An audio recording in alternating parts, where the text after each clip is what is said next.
తాకట్లో ఉన్న మీ బంగారాన్ని విడిపించి ఆ రోజు ఆన్లైన్ రేటుకి కొంటాం. Sharma gold company. నమస్తే, వెల్కమ్ టు సుమన్ టీవీ. నేను జానకి. తెలంగాణ రాష్ట్ర రాజకీయాలు ప్రస్తుతం ఊహించని మలుపులు తిరుగుతున్నాయని కూడా మనకు తెలుసు. కల్వకుంట్ల కవిత ఎపిసోడ్ తెలంగాణ రాజకీయ వర్గాల్లో తీవ్ర చర్చనీయాంశంగా మారింది. బీఆర్ఎస్లో అంతర్గత విభేదాలు బహిరంగంగా చర్చకు రావడం, ఆమెను పార్టీ నుంచి సస్పెండ్ చేయడం, పదవులకు కవిత రాజీనామా చేయడం ఇప్పుడు హాట్ టాపిక్గా మారిందని చెప్పుకోవచ్చు. తెలంగాణలో రాజకీయాల్లో కవిత కొత్త రూట్లో సొంతంగా ఎదిగేందుకు ఆమె చాలా పావులు కదుపుతున్నారు. మరి కవిత ఎపిసోడ్ రాష్ట్ర రాజకీయాల్లో ఎలాంటి ప్రభావం చూపుతోంది? ఎవరికి నష్టం, ఎవరికి లాభం? బీఆర్ఎస్ పార్టీపై కవిత ఎఫెక్ట్ పడుతుందా? ఇలాంటి అంశాలపై రాజకీయ పండితులు తమ విశ్లేషణలు అందిస్తూనే ఉన్నారు. ఇదే అంశంపై ఓటా మీడియా హౌస్ ఓ సర్వేను కూడా నిర్వహించడం జరిగింది. ఆ సంస్థ సీఈఓ సీనియర్ పాత్రికేయులు కంభాలపల్లి కృష్ణ ఆధ్వర్యంలో సర్వే చేపట్టగా సంచలన విషయాలైతే బయటపడ్డాయి. ఒకసారి వాటిని మనం కూడా చూసే ప్రయత్నం చేద్దాం. మీకు కూడా ఒకసారి నేను విశ్లేషణ చేసే ప్రయత్నం చేస్తాను. ఇక్కడ చూడొచ్చు మనం సర్వే వివరాలు ఏ విధంగా ఉన్నాయో. ఫస్ట్ శాంపుల్స్ 1000 మందిని తీసుకున్నారు. మెథడాలజీ ర్యాండమ్గా తీసుకున్నారు. పురుషులు టోటల్గా 57%, అలాగే మహిళలు 43%. మనం వయసు వారీగా చూస్తే కనుక 18 నుంచి 25 ఏళ్ల లోపు వాళ్ళు 17%, 26 ఏళ్ల నుంచి 35 ఏళ్ల లోపు వాళ్ళు 28%, అలాగే 36 నుంచి 45 ఏళ్ల వాళ్ళు 27%, అలాగే 46 నుంచి 60 ఏళ్ల మధ్య వాళ్ళు 21%, అలాగే 60కి పైగా 7% ఇక్కడైతే మనకి కనిపిస్తోంది. అలాగే చేసే పని ఆధారంగా చూస్తే విద్యార్థులు, రైతులు, ఉద్యోగులు, వ్యాపారులు, గృహిణులు, ఇతరులను కూడా వీళ్ళు విభజించి ఒక సర్వేని అయితే చేయడం జరిగింది. విద్యార్థులు 17%, రైతులు 12%, అలాగే ఉద్యోగులు 14%, వ్యాపారులు 21%, అలాగే గృహిణులు 29%, ఇతరులు 7% అయితే దీంట్లో సర్వేలో పాల్గొన్నట్లుగా కూడా మనకు తెలుస్తుంది. సర్వే కాలం పరిధిని బట్టి సెప్టెంబర్ 4 నుంచి 8 వరకు ఉమ్మడి 10 జిల్లాలని ఆధారంగా చేసుకొని అయితే ఈ సర్వేని నిర్వహించారు పాత్రికేయులందరూ కూడా. ఫస్ట్ క్వశ్చన్ మనం చూస్తే సర్వేలో వీళ్ళు రేస్ చేసిన క్వశ్చన్, కవిత తన పదవులకు రాజీనామా చేసిన విషయం మీకు అందరికీ తెలుసా? 120%, అలాగే 100% పీపుల్ అయితే 96% అయితే ఓటేశారు. మొత్తం అయితే 96% వరకు అయితే మనకి తెలుసు అని చెప్పారు. 4% మాత్రం తెలియదని చెప్తున్నారు. కవిత రాజీనామా విషయం మెజారిటీ ప్రజలకు తెలుసు. ఆమె ఏ పదవులకు రాజీనామా చేశారో కూడా స్పష్టంగా తెలుసు అనేది కూడా ఇక్కడ మనం ఈ సర్వేని బట్టి మనం చూడొచ్చు. ఎందుకంటే 96% తెలుసు అనే దానికి వీళ్ళు ఓటు వేయడం జరిగింది. ఇక మనం సెకండ్ క్వశ్చన్ చూస్తే, కవిత రాజీనామా చేశారని తెలియగానే మీకేమనిపించింది అనేది సర్వేలో ఒక క్వశ్చన్గా పెట్టడం జరిగింది. దాంట్లో ఆశ్చర్యం అనేది 15%, 15% మంది చెప్పారు. ఊహించిందే అని కూడా 57% హైయెస్ట్గా చెప్తున్నారు. ముందే ఊహించాము ఆమె రాజీనామా చేస్తారు అనేది కూడా ఒక ఊహాగానం గతంలోనే. ఎందుకంటే కవిత ఎలాంటి ఆరోపణలు చేశారో కూడా మనం విన్నాం. అంటే జైలు వచ్చిన తర్వాత కూడా ఎలాంటి బీఆర్ఎస్లో ఎలాంటి ఫైట్ జరుగుతుందో కూడా మనం చూసాం. ఆ నేపథ్యంలోనే కవిత కూడా ఎలాంటి వ్యాఖ్యలు చేశారో కూడా మనం చూస్తున్నాం. కాబట్టి 57% ఊహించింది అని కూడా కొంతమంది సభ్యులు చెప్తున్నారు. పట్టించుకోలేదు అనేది 28% పీపుల్స్ చెప్తున్నారు. కవిత రాజీనామా విషయాన్ని మెజార్టీ ప్రజలు ముందుగానే ఊహించారు. కొంతమందికి మాత్రమే షాకింగ్ న్యూస్ అనిపించింది అనేది కూడా ఇక్కడ సర్వేలో మనకైతే క్లియర్గా చెప్తున్నారు. నెక్స్ట్ క్వశ్చన్ మనం చూస్తే, కవిత రాజీనామా వలన బీఆర్ఎస్ బలహీన పడుతుందని అనుకుంటున్నారా అనేది అయితే సర్వేలో ఒక క్వశ్చన్. దీంట్లో ఎంతమంది ఎంత మేరకు ఓటింగ్ చేశారో ఒకసారి మనం చూసే ప్రయత్నం చేద్దాం. 15% మంది అవును అని చెప్పారు. 43% వాళ్ళైతే కొంత మేరకు అనుకున్నామని అంటున్నారు. 31% ఏం కాదు అనేది కూడా చెప్తున్నారు. కవిత రాజీనామా వల్ల బీఆర్ఎస్ బలపడుతుంది అని అనుకుంటున్నారా అనే దానికి 43% వరకు కొంత మేరకు, బట్ 31% ఏం కాదు అని చెప్తున్నారు. ఎక్కువ మెజారిటీ పీపుల్ మనం ఇక్కడ చూస్తే 43% వరకు కొంత మేరకు ఉంటుంది అని కూడా చెప్తున్నారు. ఇక్కడ వీళ్ళు ఫైనల్గా ఏం రివ్యూ ఇచ్చారో చూద్దాం. కవిత రాజీనామాతో బీఆర్ఎస్కు ఎంతో కొంత నష్టం లేదన్న వాళ్ళు కూడా గణనీయంగా ఉండడం కూడా ఇక్కడ మనం చూడొచ్చు. కొంతమంది ఉండొచ్చు అంటున్నారు, కొంతమంది ఉండకపోవచ్చు. హాఫ్ ఆఫ్ ది పీపుల్ అయితే సర్వే చెప్తున్నారు. నెక్స్ట్ మనం చూస్తే, భవిష్యత్తులో కవిత ఏం చేస్తారని మీరు అనుకుంటున్నారు అనేది సర్వేలో ఒక క్వశ్చన్ రేస్ చేశారు. సొంత పార్టీ పెడతారని అనేది ఎక్కువ మెజారిటీ పీపుల్ అయితే ఇక్కడ మనకి 71% పీపుల్ చెప్పినట్టుగా కూడా మనకి ఇక్కడ క్లియర్గా కనిపిస్తుంది. కాంగ్రెస్ గూటికి వెళ్తారని చెప్పి 4%, అలాగే మనం బీజేపీలోకి చేరిక 1% పీపుల్, అలాగే స్వతంత్రంగా ఉంటారు అనడానికి 16%, తెలియదు అనేవాళ్ళు 8% చెప్పారు. టోటల్గా మనం ఇక్కడ చూస్తే హైయెస్ట్ సొంత పార్టీ పెట్టడానికే మొగ్గు చూపుతారు కవిత అనే దానికి 71% పీపుల్ అయితే రేస్ చేసిన విషయం మనకి ఇక్కడ అర్థమవుతుంది.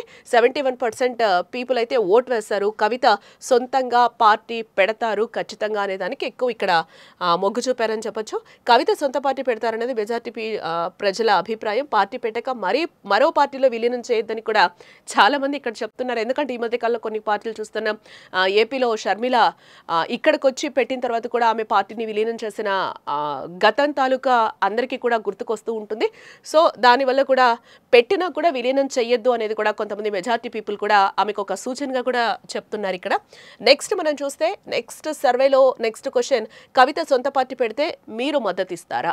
ఇక్కడ మనం చూస్తే 44% ఎజెండాను బట్టి ఇస్తామని కూడా చాలా మంది ఇక్కడ చెప్తున్నారు, ఓటు వేస్తున్నారు. 25% అయితే ఇవ్వం పూర్తిగా అని కూడా ఇక్కడ చెప్తున్నారు. 31% వచ్చి ఇస్తామని చెప్తున్నారు. అంటే ఇక్కడ ఇస్తాము ఎజెండాను బట్టి అనేది కూడా కొంచెం మనకి చూడొచ్చు. అంటే కొంతమంది ఇస్తామని చెప్తున్నారు, అంటే తక్కువ బిలోలోనే ఇక్కడ ఓట్ చేశారని చెప్పుకోవచ్చు. అంటే ఎజెండాను బట్టి ఇస్తాం, సొంత పార్టీ పెడితే మీకు మద్దతు ఇస్తారా అనడానికి ఇస్తామని కూడా కొంతమంది సైమల్టేనియస్గా ఇద్దరు కొంచెం ఈక్వల్గా చెప్తున్నారని కూడా చెప్పొచ్చు. కవిత సొంత పార్టీకి వెంటనే మద్దతు రాకపోవచ్చు, బట్ పార్టీ ఎజెండానే ఆమె భవిష్యత్తును డిసైడ్ చేస్తుంది అనేది కూడా ఇక్కడ కొంతమంది ఓటర్లు సర్వేలో పాల్గొన్న వాళ్ళైతే ఇక్కడ మనకి చెప్తున్నట్టుగా కూడా కనిపిస్తుంది. నెక్స్ట్ బీఆర్ఎస్ మద్దతు లేకున్నా కూడా కవిత బలమైన నాయకురాలేనా అనేది కూడా ఇక్కడ ఒక క్వశ్చన్ని రేస్ చేస్తున్నారు. బట్ మీరేమనుకుంటున్నారు? అంటే బీఆర్ఎస్ మద్దతు లేకున్నా కూడా కవిత బలమైన నాయకురాలు అవుతుందా? మీరు కూడా కింద కామెంట్ చేయండి ఈ వీడియో కింద. అవును అని చెప్పి 25% అంటున్నారు, కాదు అనేది 54% అయితే ఓట్ చేయడం జరిగింది. అలాగే చెప్పలేమనేది 21%. అంటే బీఆర్ఎస్ మద్దతు లేకున్నా కూడా కవిత బలమైన నాయకురాలు అవుతుందా అనేది ఇక్కడ కాదు అనేది ఎక్కువ మనకి 54% ఓట్ చేశారు. మిగతా వాళ్ళు వచ్చి 25% అవును అని చెప్పలేము అనేది కూడా అటు 50-50 ఛాన్సెస్ అయితే ఇక్కడ మనకి కనిపిస్తున్నాయని చెప్పొచ్చు. కవితను బీఆర్ఎస్ నీడలో ఎదిగిన నేతగానే చూస్తారు కానీ బట్ ఆమెకు మంచి భవిష్యత్తు ఉండే అవకాశం లేకపోలేదు అనేది కూడా ఇక్కడ మనకి సైమల్టేనియస్గా చెప్తూ ఉన్నారు. ఏం జరుగుతుంది అనేది కూడా మనం చూడాలి. మీకు ఏమైనా డౌట్స్ ఉంటే అట్లాంటివి మీరేమనుకుంటున్నారు అనేది కూడా మీరు కింద కామెంట్ రూపంలో తెలియజేయచ్చు. నెక్స్ట్ మనం చూస్తే హరీష్ సంతోష్లపై కవిత చేసిన ఆరోపణను మీరు నమ్ముతున్నారా? ఒకసారి మీరు కూడా కింద కామెంట్ చేయండి.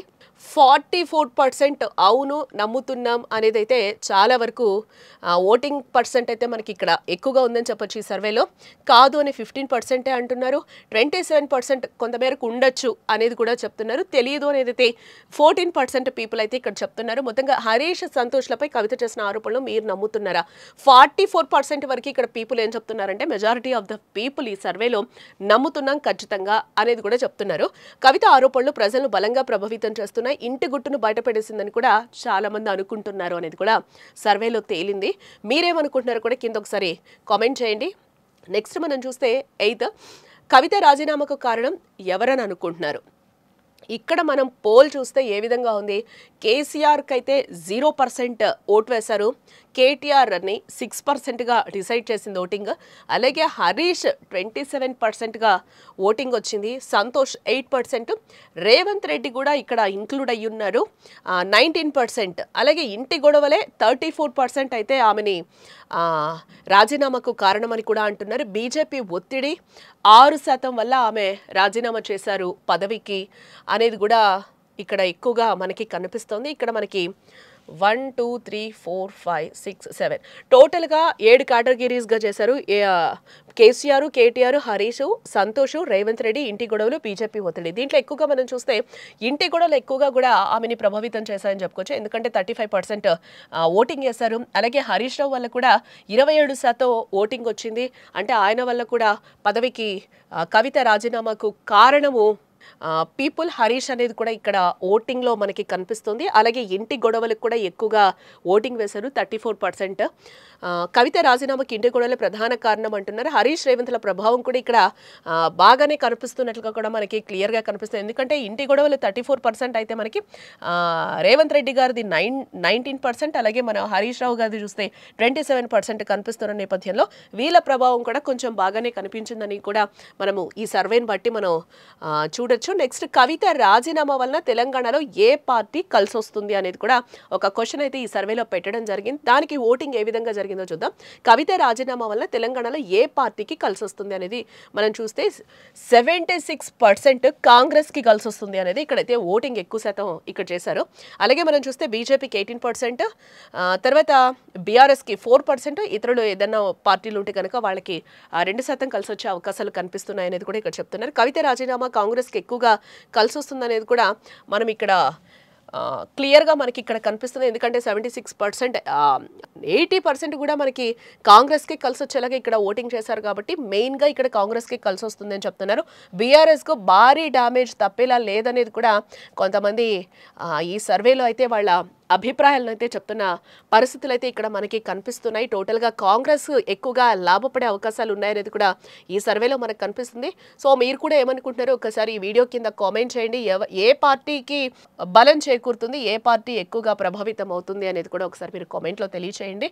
నెక్స్ట్ బీఆర్ఎస్లో అన్యాయం జరిగినందుకే కవిత రాజీనామా చేశారా, మీరేమనుకుంటున్నారు? ఇక్కడ ఒకసారి మనం సర్వే ఏ విధంగా ఉందో కూడా చూద్దాం. అవును అనేవాళ్ళు 22% ఉన్నారు, కాదు అనేవాళ్ళు ఓటింగ్ 47% ఇక్కడ ఇచ్చారు. అలాగే చెప్పలేం అనేది 31% ఇచ్చారు. బీఆర్ఎస్లో అన్యాయం జరిగినందుకే కవిత రాజీనామా చేశారా అనడానికి ఎక్కువగా కాదు అని అనేవాళ్ళే 47% ఇక్కడ ఇచ్చారు. చెప్పలేం అనేది కూడా కొంచెం 31% ఇచ్చారు. కవితకు బీఆర్ఎస్ వల్ల అవకాశాలు వచ్చనేది బలమైన టాక్ అయితే ఇప్పటి వరకు నడుస్తున్న నేపథ్యంలో జాగృతి వల్ల బీఆర్ఎస్ కూడా లాభపడిందనే అభిప్రాయం కూడా ఇక్కడ ఉంది. అంటే రెండు కూడా ఈక్వల్గా ఇద్దరికి బీఆర్ఎస్కి లాభపడినట్టుగా తెలుస్తుంది. అలాగే మనకి కవితకి కూడా ఎంతో కొంత ఈ రెండింటి వల్ల కూడా ఎంతో కొంత లాభం పొందారు అనేది కాదు అని కొంతమంది, చెప్పలేమనేది కూడా కొంతమంది ఇక్కడ చెప్తున్నారు. బీఆర్ఎస్లో అన్యాయం జరిగినందుకే కవిత రాజీనామా చేశారు అనడానికి ఓటింగ్ శాతం కూడా ఈ విధంగా ఉంది. నెక్స్ట్ కల్వకుంట్ల కుటుంబంలో గొడవలకు కారణం ఎవరని అనుకుంటున్నారు అనేది అయితే సర్వేలో ఒక క్వశ్చన్ రైజ్ అయింది. దానికి ఒకసారి ఓటింగ్ ఏ విధంగా ఉందో కూడా మనం చూసే ప్రయత్నం చేద్దాం. ఆస్తుల తగదా వల్ల 25% అంటున్నారు. వారసత్వం లొల్లి అనేది 35%. ఎక్కువగా మనకి ఇక్కడ వారసత్వం లొల్లే ఇక్కడ కనిపిస్తుందని కూడా మనం చెప్పుకోవచ్చు. 25% అవినీతిలో వాటా కోసమని కూడా చాలా మంది అంటున్నారు. తెలీదు అనేవాళ్ళు కూడా ఇక్కడ మనకి 15% కనిపిస్తున్నారు. అంటే వారసత్వ రాజకీయాలే అసలు అంశంలా కనిపిస్తుంది. ఇక్కడ అవినీతి సొమ్ములో వాటాల పంపిణీ కూడా మరో అంశంగా కూడా ఇక్కడ మనం చూడొచ్చు అని అంటున్నారు. వారసత్వం లొల్లి, ఆస్తుల తగదని ఇక్కడ ఎక్కువగా కనిపిస్తుంది. ఈ గొడవకు కారణం ఆమె డివైడ్ అయిపోవడం, బయటకు వచ్చడం, రాజీనామాలు చేయడం వల్ల కూడా ఇవి రెండు మెయిన్గా కనిపిస్తున్నాయి. ఆస్తుల తగదా, వారసత్వం లొల్లే ఇక్కడ ఎక్కువగా ఉంది అనేది కూడా చాలా మంది అభిప్రాయంగా కూడా ఇక్కడ మనకి కనిపిస్తుంది. మీరేమనుకుంటున్నారో కూడా కింద కామెంట్ చేయండి. నెక్స్ట్ కవిత రాజీనామా వలన తెలంగాణ రాజకీయాల్లో మార్పు ఏమైనా ఉంటుందా అనేది అయితే సర్వేలో ఎదురైన ప్రశ్న ఇది.